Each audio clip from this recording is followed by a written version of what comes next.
Okay, so Q&A, and we have one preloaded question, and it's a loaded question. Multi-faceted question from David. Okay, so I'm going to read the written version. Okay, so 7-part question. Okay, but I'm glad you asked that way because it's hard to know how to set up the sugya. This wasn't anonymous? Well, it was initially sent to me because it was going to be anonymous, but yeah. I just said his name. I wasn't sure. Yeah. No, that was what I was trying to clarify. Yeah. Okay, so yeah, asking for advice both in the personal and psychological realm and also the practical realm. 3 realms. This is a 3-realm question, by the way. Okay, but I was with friends a few days ago who I usually enjoy hanging out with, but given the particular people in the group, my friends turned for the worse, and they talked a lot about other people in gossip-like talk.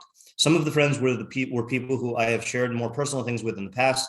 I did not enjoy being with them that night, nor do I enjoy gossip talk altogether. The following day, I was feeling negatively towards those friends and towards people as a whole.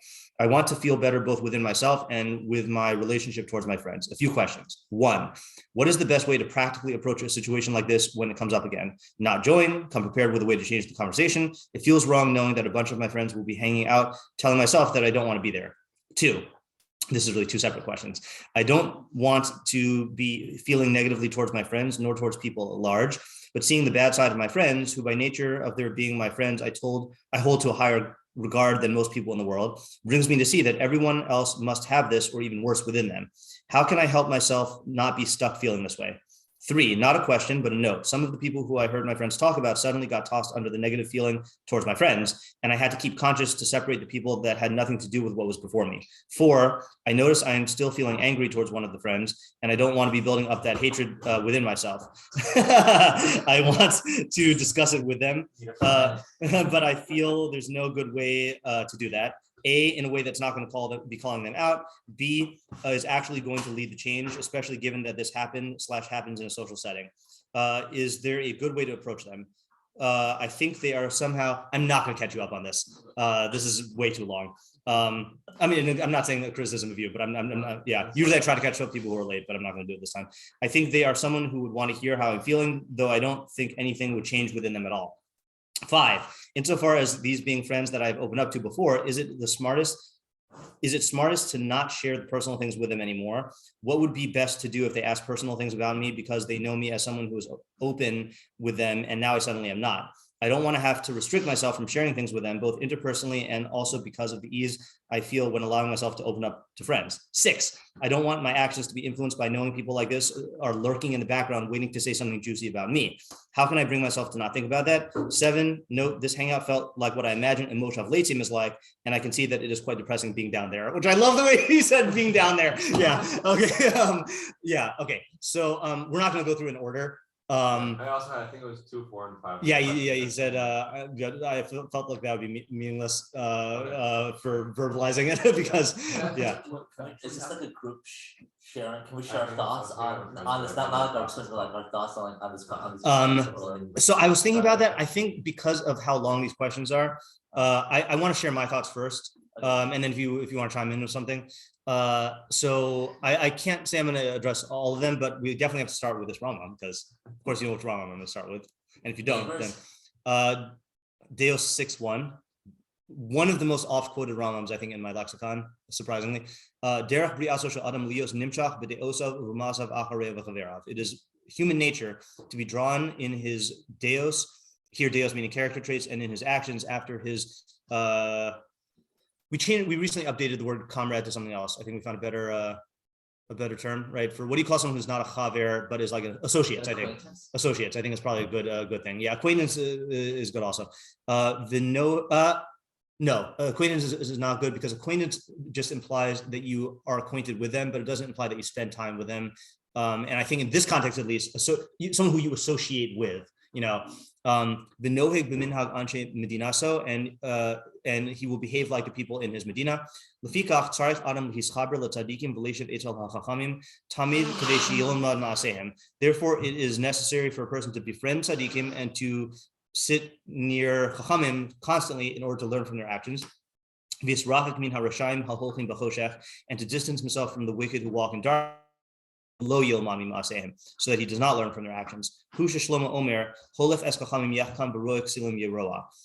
This is what Shlomo HaMelech means when he says, one who walks with Chachamim will become wise, and one who befriends fools or associates with fools will be broken. And he says, Ashrei ha'ish asher lo halach v'atzas reshayim v'gomer, and the v'gomer is important in this case. Happy is the person who does not follow the counsel of the Rishayim, and he does not stand on the path of the sinners, and he doesn't sit in the session of scoffers. But only in the Torah of Hashem is his desire, and in his Torah he thinks day and night. Now, I'm not labeling these people Rishayim. I'm just saying, like, the takeaway from this is you're heavily influenced by your environment. You know, Aristotle defines man as a rational animal in metaphysics, I think, and then in politics, in the book Politics, he defines man as a social animal, you know, not that the two definitions are said in the same way or are equal, but like, you know, it's a big part of man to be social. Okay, so the thoughts are not in any order. Okay, but I think here's what I sense. Okay, do you ballpark? You don't have to like say specifically. When did you become friends with these people? Some of them a long time ago, and some of them more recently. Okay. Like since college. Okay, right. Okay, so I'm speaking more about the first category. Sure. One of the points that I make when I made reference before the presentation that I used to give to my 12th graders when they would be leaving high school. One of the points that I would make is that due to the messed up way our society is structured, then most people from K through 12 are their friendships are maintained by default. Not made by default. I mean, some of them are made by default also, like you get seated next to somebody in like 5th grade or whatever, you know, or like you're on a team with them, but they're maintained by default, okay? And the same is true to a certain extent. I mean, when, you know, all of you went to yeshiva in Israel, and like, you know, it's gonna shuffle the default to give you a new default, but like insofar as you're with them, there's a certain default. And I think one of the adjustment things that people are not consciously told when entering into adulthood is that friendships no longer are going to work like that. I mean, yes, there's going to be a default in terms of who you spend your time with, but friendships, you should change your paradigm that friendships should be made, like should be cultivated and made and sustained and resuscitated based on choices. Okay. And I think that there is a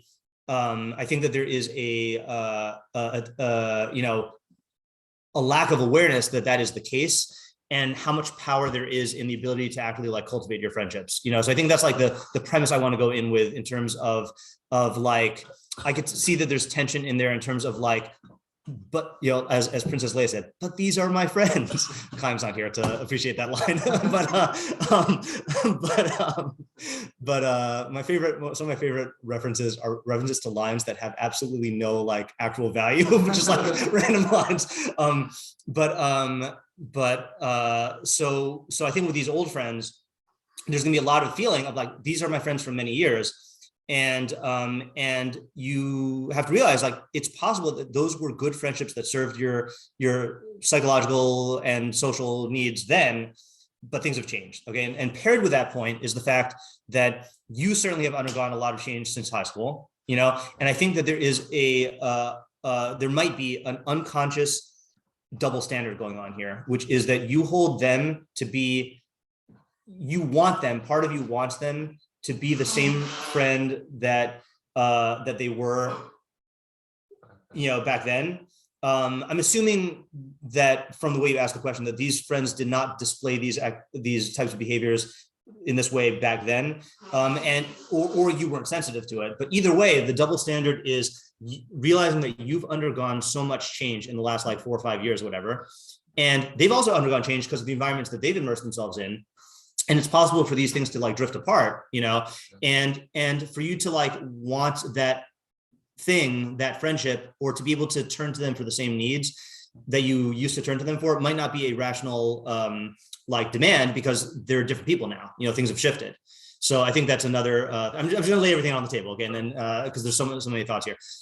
Third point is definitely don't open up to these people. Okay, and this is I think this is a two-way pasuk in Mishlei. I think there's one pasuk that says, "Holich Rachel Megali Sod," right? One who goes as a gossiper reveals a secret. And I believe there's another one that says, I think it was a Monday Night Mishlei one. Let's see. 10, 11, and 12. Yeah. hold on, let's see here. And remember, rechilus in the Rambam does not mean negative necessarily; it just means talking about other people, right? It's a certain being, talking about other people's business. Yeah, 11:13. Holech racham l'galei sod v'neman ruach machasi davar. One who goes as a gossiper reveals secrets, and one who is a trustworthy spirit conceals a matter. And then in Mishlei 2019, which we must have done in the last 2 years, golei sod holech rachel. One who reveals a secret will go as a gossiper. Or goes as a gossiper.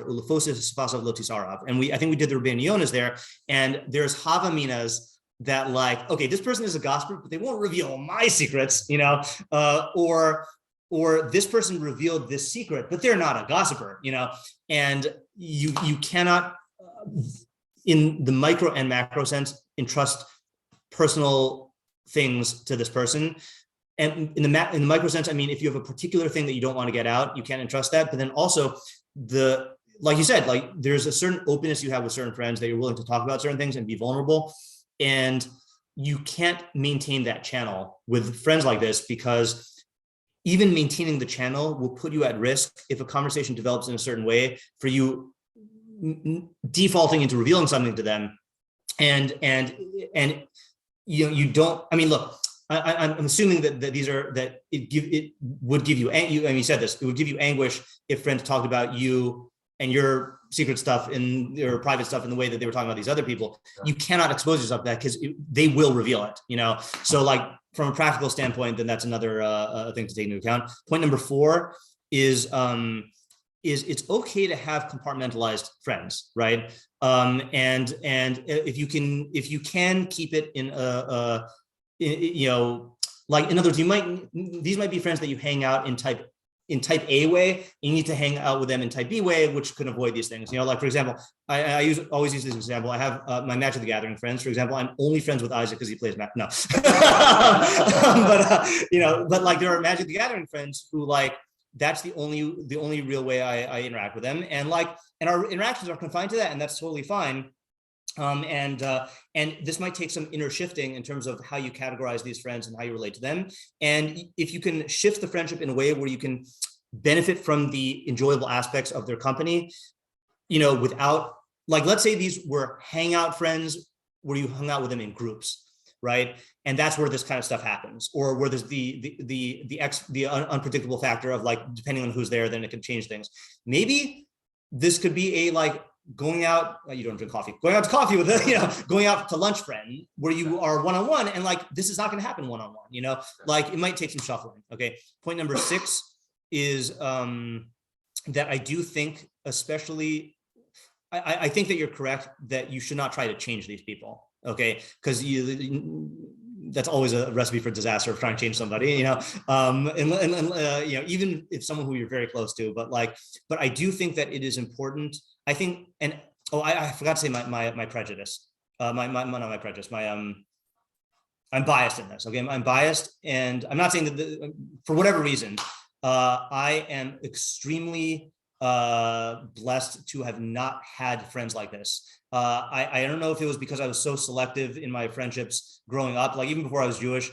I just would not tolerate people like this. I'm not going to be friends with people like this, and I understand that it's a challenge that people sometimes default into friendships, or they were different back then. And, so I don't have personal experience. So it's going to be very easy for me to say what I'm about to say, which is that I think that if a friend doesn't care that they upset you in this way, you shouldn't be friends with them.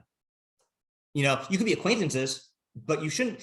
A real friend is going to care about your feelings, not that they're going to change their whole life around, but if talking about a certain subject, it'd be no different than any other.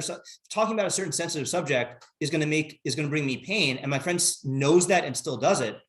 I don't want to be friends with someone like that. That is not a good person to be friends with, So, and also a good friend would want to know if they said something that upset you, I think. And so I think having just an open, frank conversation with them is, in the right context, interrupting the next Moshav late team session. Hey guys, I want to, but doing it in a tactful way.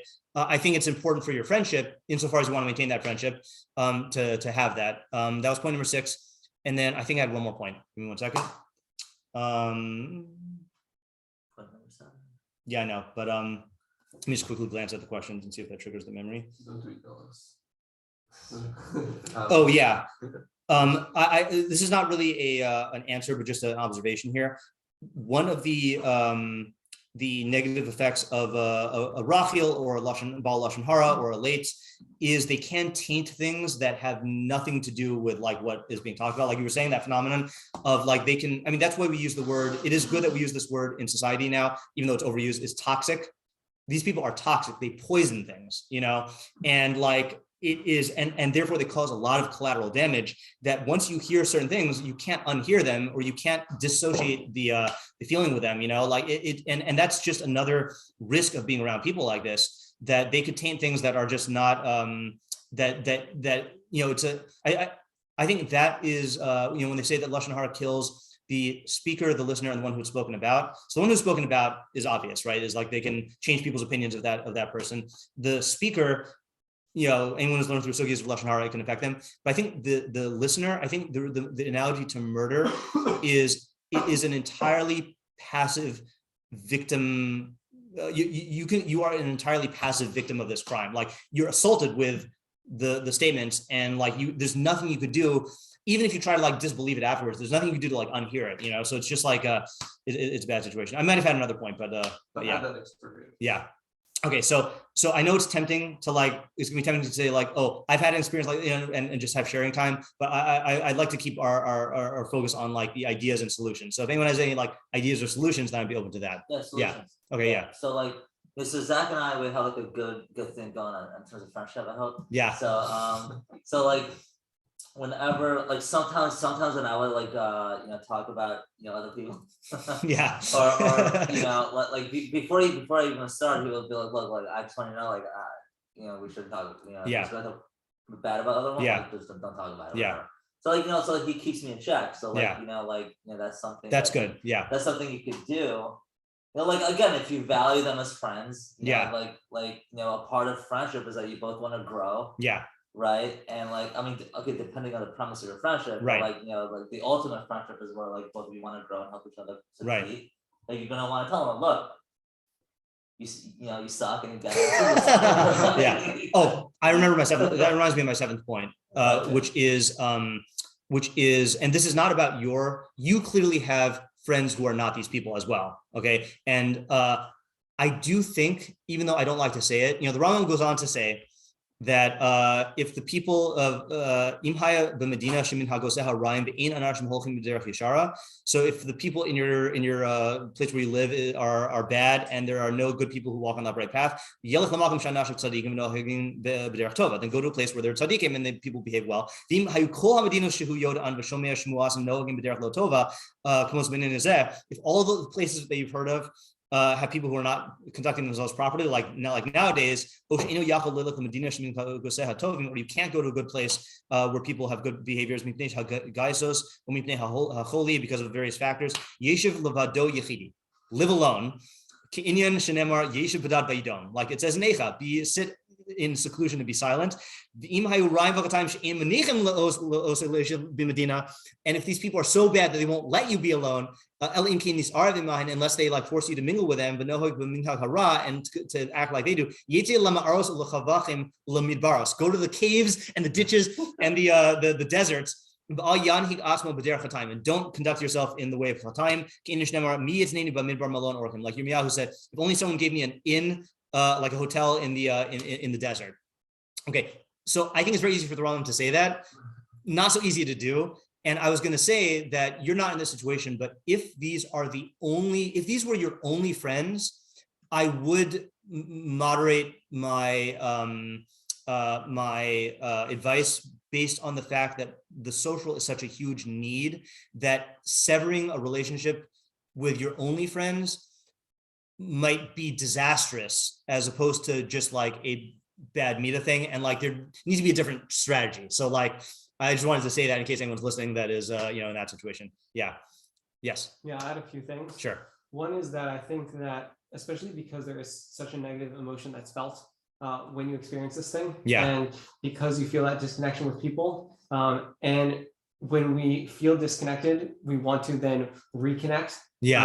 So there's then that temptation to kind of have this cognitive dissonance to then switch back and like try and make things work with those people. Right. That's a good point. And so be happy that you're having these feelings and appreciate these feelings, because they mean that you're at a certain level and you understand certain realities and certain truths. And that's showing a thing about your character that you should be happy about. And so even if the emotion itself is something that like feels negative, you can still have like a certain satisfaction in that feeling, and that'll help you maintain the distance that you need to be maintaining.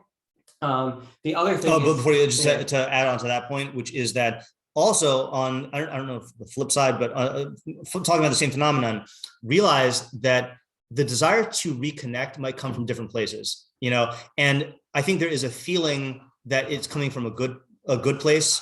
I think because we want connection so much, and also it could come from disillusionment of I want to be restored to a state of innocence in this relationship that I used to have, and like I feel like by reconnecting in any way, then that will somehow restore it, but that's not really true. You know, like it could be coming from many places, and I think realizing that it is an impulse that promises certain things.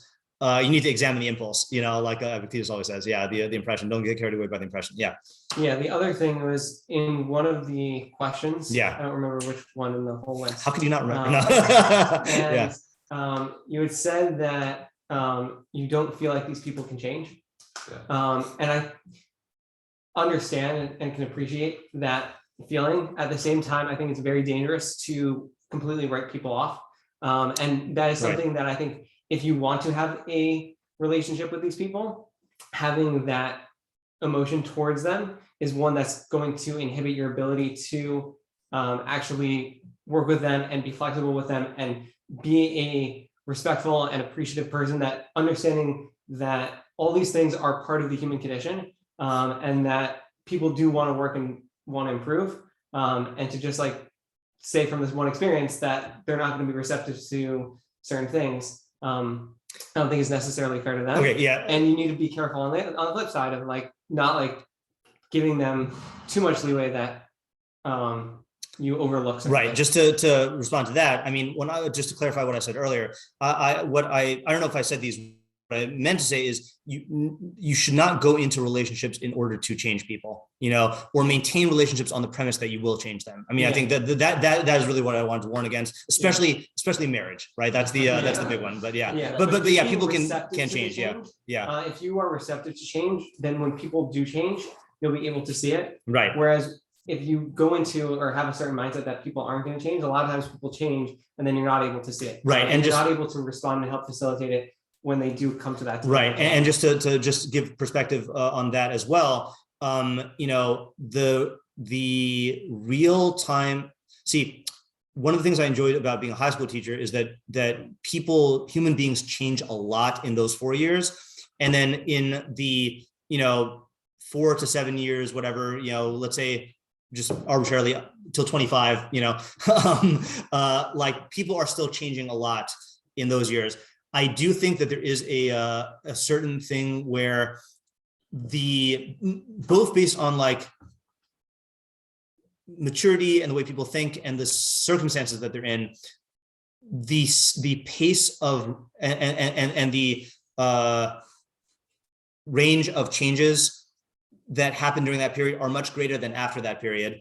Yet there's also a phenomenon of someone in their 20s is very different than someone in their 30s. And like there are definitely people who I, you know, did not get along with when we were in our 20s, and like I reconnect in our 30s, and they're different people. But so I guess the takeaway here is that that the rates of change and the nature of the change can fluctuate throughout a person's life, and that's something to be open to as well. Just extending Sean's point to that. Isaac, and then Arya. Isaac want to say that first. I was going to say something that was kind of the opposite of some of the things that. Okay, sure.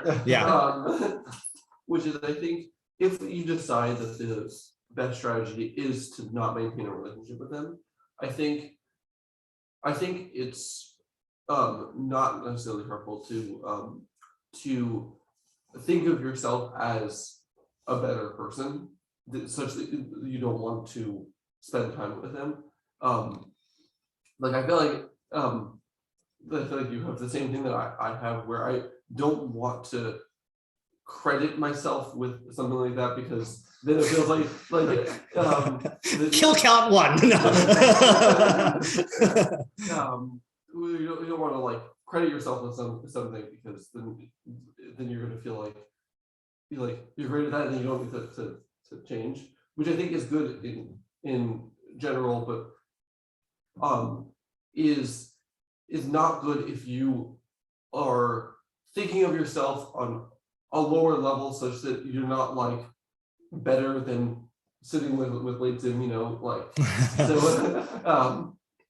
so I think that is something that you could like write them off in a certain way to like break your relationship with them. And then later on you can if they have changed, you could be open to that. Right. But like I think that is a valid strategy. Yeah, and I think just to piggyback on that for a second is that this is I would classify this in the strategies of things that you acknowledge are shalol lishma.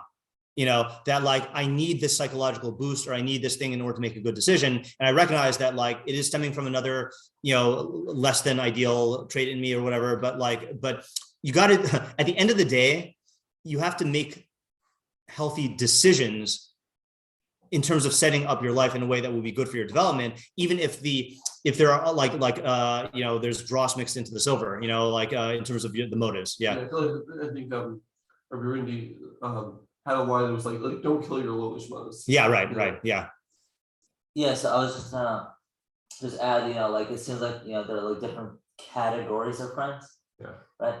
And there are different intensities in the friendship. But like at the end of the day, like the way I view friendship is like if they both value the friendship, and if you have something to say to them that may be a little controversial, that may hit them hard, and if they really value the friendship, they will talk about it. So like I don't know if it's always a bad idea to not talk about it. Like if you have an issue with them, and like you don't like what they're doing, just have a conversation. And if they don't want to have that conversation, that means they don't value the friendship, and just find a different friend. I'll also say I just have to add to this that and I know that I know you shouldn't gender stereotype, but I don't know how many of these friends are like men versus women, but the dynamics are different. I do think it is easier to be honest and frank and talk about these things with other guys. And I think that you have to think twice about how you would bring it up with someone who's who's a woman. I guess I don't have any friends or a girl. Yes. Yeah, I would also add, similar to Ariel's point, where Pesach every year at the start of the year talks about friendship and how friendship has both the capacity for being something that facilitates growth or something that facilitates deterioration. Yeah. And being authentic with people when they're not being authentic with yourself, and being authentic with other people when they're not living up to the expectations that you have of them is part of a healthy and good friendship. That is one which is oriented towards facilitation and growth and development of everyone involved. And so if that's the relationship that you want to have with those people, then I think that it's something that's commendable and encourageable to be open and authentic when you are feeling these things with those people. And to extend that point is, let's say you do decide to bring this up with these people and they react really badly, rejecting your authentic, you being authentic about that gives you valuable data in terms of the nature of the friendship. If they just want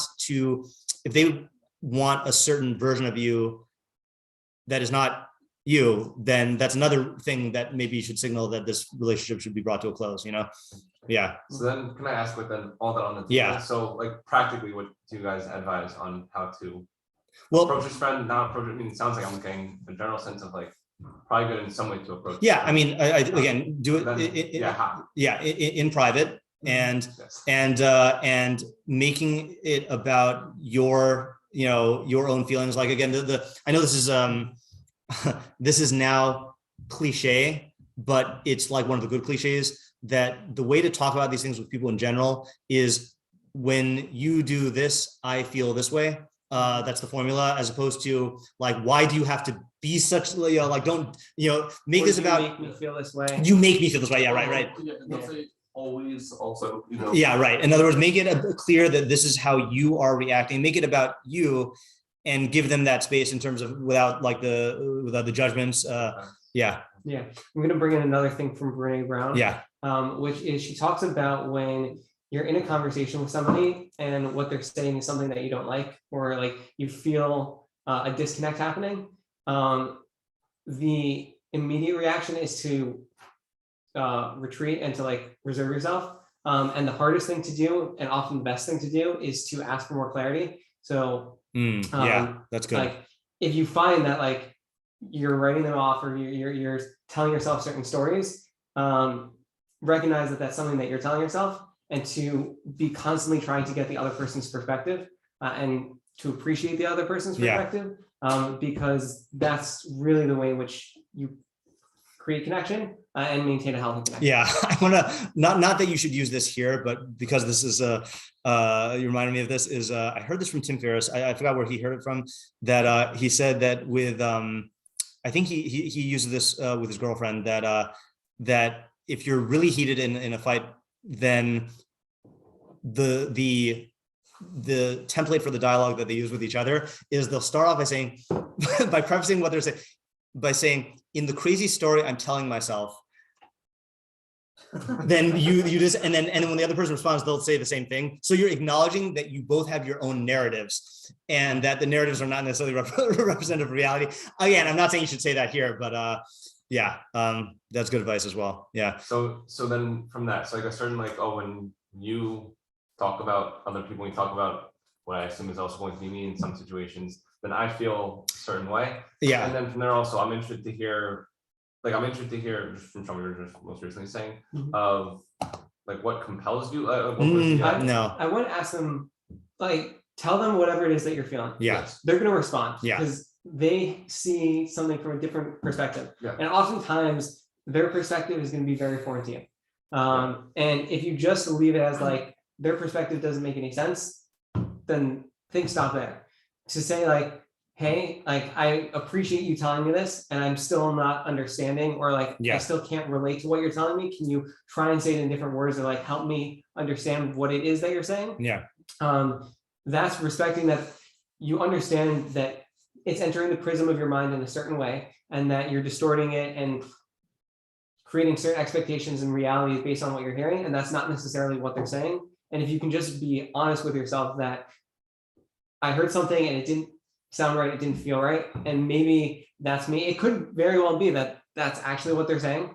But having the ability to say, hey, like this didn't hit me the right way, I didn't understand this. Can you like rephrase it or say what you're saying in different words?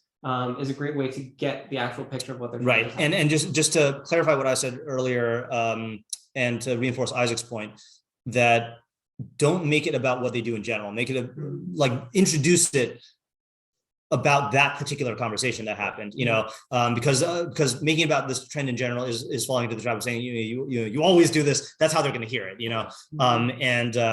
and if need be, you can bring up other examples, because presumably there are other examples, and even if there weren't, like it'd still be worth talking about. But yeah.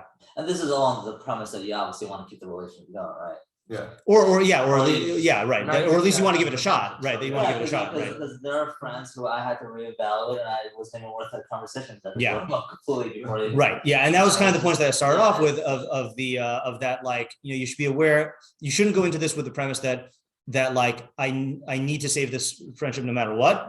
Yeah. You should be open to the fact that maybe this is where we part ways, but because this person meant something to you, and all things being equal, you'd want to continue it, then that's like, I think the way we should go into it. Yeah. I would just say also be mindful that the pull of letzanus is very, very strong. And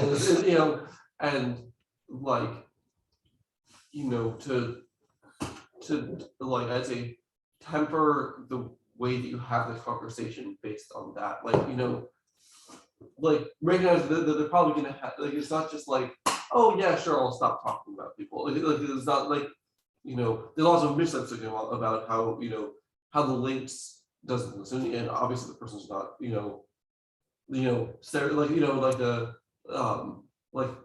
a links in every aspect, but just remember that it's a very hard thing for someone to to break from. Right. I mean, yeah, treat it as an addiction, like, you know, like it's an addictive thing, and like have that sensitivity as well. Yeah. Yeah, I'll also add that because it's often very hard for us to hear negative things about ourselves, that is like we feel like we've been attacked. Right. And you as the person who is revealing that thing about that person can often feed on that energy of them feeling attacked and feel like, oh, like I messed up, like I hurt them. And realizing that just by the fact that you're having this conversation and you're giving them an opportunity to look at themselves differently, to repair the relationship, shows that you care about the relationship. And that really the atmosphere of this conversation is one of support and caring. And so even if it doesn't necessarily feel like that in the moment, having the security in that that's why you're there, and having that as something that you can rely on and retreat into, like when you start feeling those feelings, I think is something that also helps have the relationship and the conversation be one that's very open. Yeah, but yeah, they might feel attacked also. So beware of that you know they're gonna maybe go into defensive mode, and like you know just be sensitive to that as well. And that's why like any little thing that you say that could be interpreted as personal is going to be taken personally. And so the more you know. Do a what do you call a Nasan Hanavi thing? There was a man with a sheep. You know that? Yeah. So the tool for that is there's a quote from a book that I read: "Be hard on the problem and soft on the person." You know, that's a good paradigm. Yeah. Yeah. You know, just be like, look, you're a great. You person. are the problem. Yeah. Look, you know, something recently happened that really made me feel not at ease. You're a great person, but this one incident that occurred, can you help me understand this situation? Because I don't think it's you. I feel it's just a specific problem. Can you help me understand that? You know, like something along those lines. Now, one thing that we haven't addressed is what do you do next time this comes up? Like, you know, and no. So I do think, and I I've said this before, but you know, like it is an awkward situation because usually averos that people, and I'm going to use the term avera because averos that other people don't implicate you. Like if someone starts violating Shabbos in front of you, it's not like you're suddenly violating Shabbos, you know? And yeah, there's a mitzvah tochacha or whatever, but here it is like that. And you know, that the default I think should be that like, you should treat it like like if you were about to eat a sandwich that had Isser in it and you realized that you would do whatever you could to like not eat that. And let's say it's awkward that someone served you this meal at their house and you realize that this is treif. Yeah, it's going to be awkward, but you can't eat the treif. Like there is going to, I think having that awareness can give you, and because of your commitment to halacha, can give you a certain fortitude. So that's like step one. And, you know, did you give a shir on the soldiers carrying the thing? Yeah. So did you quote the thing about the fingers in the ear? No. Okay, right. So the Ram uses that example of you said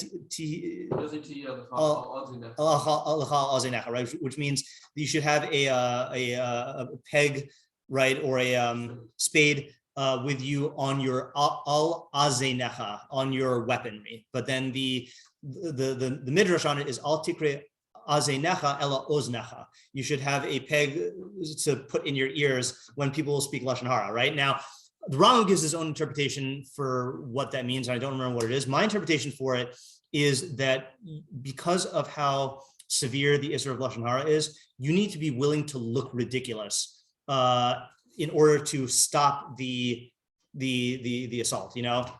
And like I know I've said before that the strategy that Jai and I used to do when I was in high school and I was first introduced to these halachos is that if we were at the Shabbos table and one of our guests would bring up something like this, one of us would spill a drink.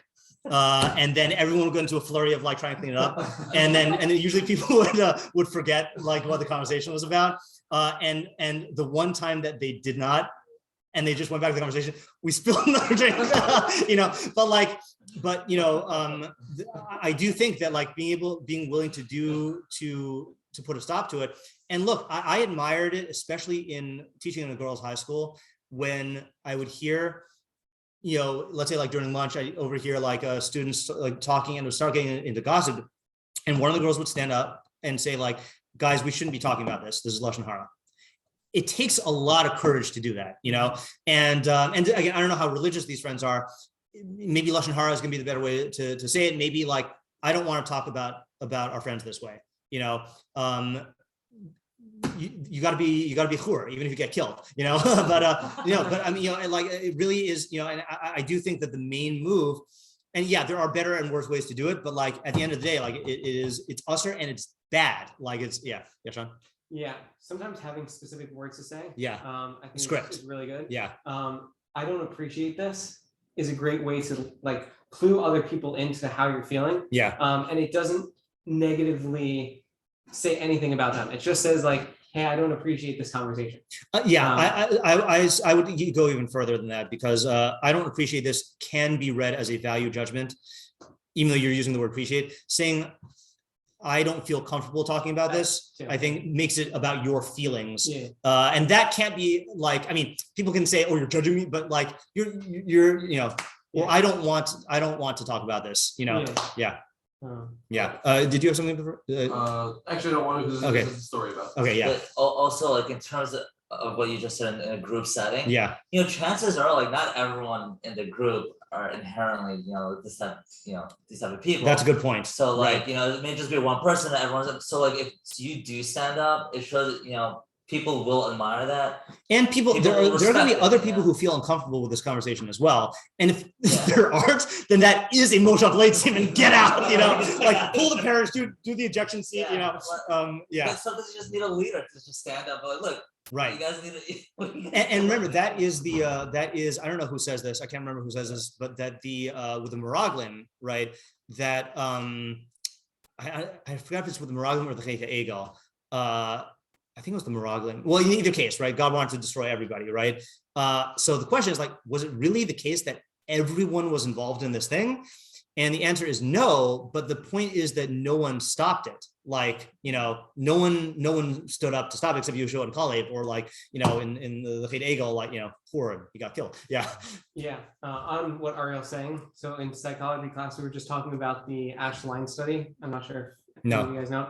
They had participants have, like, they showed them one line, and then they had that one, yeah. 3 other lines labeled A, B, and C. And they had participants say whether or not, oh no, this wasn't the Ashline study. This was the Milgram experiment. They had people doing like very unethical things to other people, and they had somebody encouraging them to do it, and they would An authority figure. an authority figure, and they would see how far they would go in terms of doing this thing.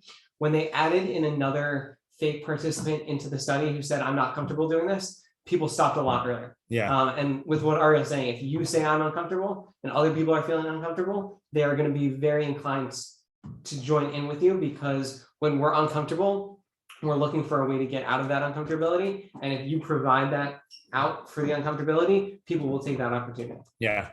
Yes. Yeah, and I think another thing to be aware of is that whoever's feeling has like the strongest, like who's expressing the strongest feeling, will typically dominate the conversation. I think it's like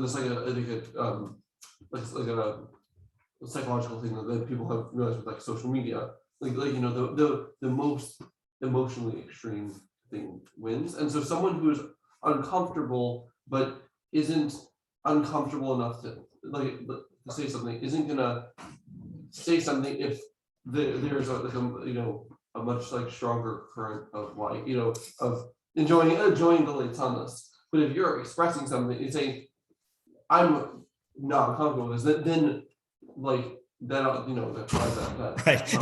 And you have one advantage that's not within your bechira, that is shared by George Washington and Shalom Melch, is that you are very tall, and that does have a big impact on like the primal evolutionary reactions. I would say lean into that, but that make you shorter. So stand up for that. So can I also ask with this? So say if I were to do this in a conversation, not necessarily these people, if it were to happen, and then in this conversation, then people just like what happened with that one guest, that people will just come back to this type of conversation, right? Not the same exact one, but that same type of conversation. Then What does that tell you guys then about what this overall situation is? And then from there. So it certainly tells you that regardless of how these people are in general, then like this situation is a hazardous situation and you need to get out. Like, and fortunately we have ways to get out, whether it means like leaving early or like just going on your phone until the conversation passes, like elsewhere, like faking a phone call, like you need to get out, and if this repeatedly happens, then this might be emotional lation, You can also say if you're going to the bathroom or something and then just. I'm going to the bathroom right now, and then change the conversation to that. Yeah, right. Yeah, you could go to the bathroom, right? And they can't fault you for going to the bathroom. Yeah, and if they do, then they're emotional lazy.